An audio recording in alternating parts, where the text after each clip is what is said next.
God's peace be with you. The church is one body, and a particular Christian community is one body. There are many members.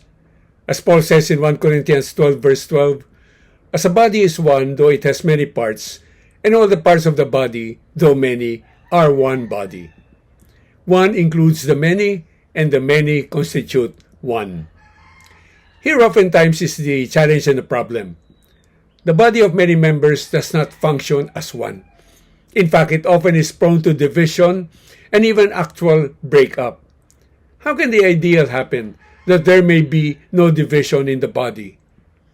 First, the focus must always be on Christ. Just as the body is one, so also Christ.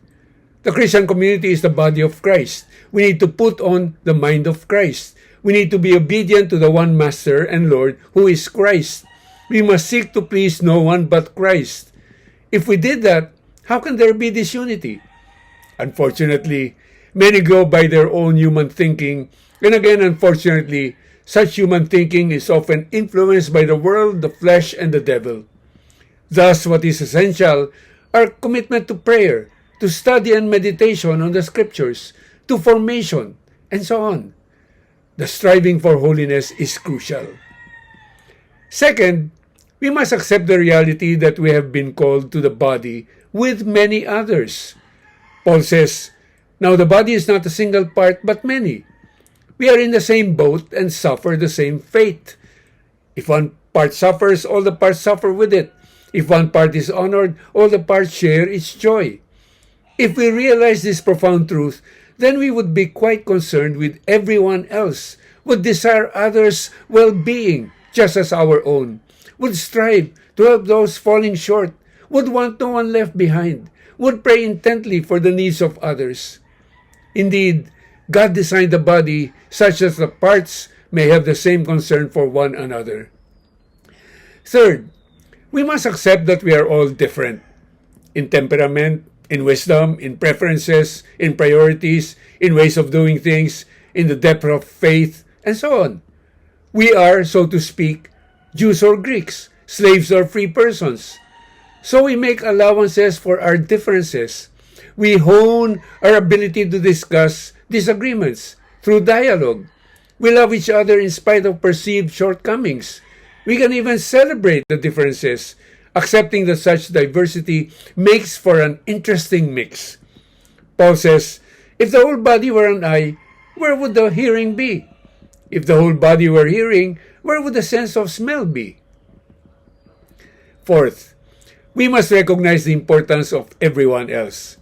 And in this, recognize that the least among us would also perform a noble purpose because that is what God has assigned to him. God has placed the parts, each one of them, in the body as he intended. Dare we second-guess God? Dare we claim to know better than God? Dare we dictate on God as what is an important task or not? Indeed, the parts of the body that seem to be weaker are all the more necessary. Fifth, we must foster a spirit of belonging and rejoice in that we indeed have others who will share the work with us and who will value us, whatever our assigned task is.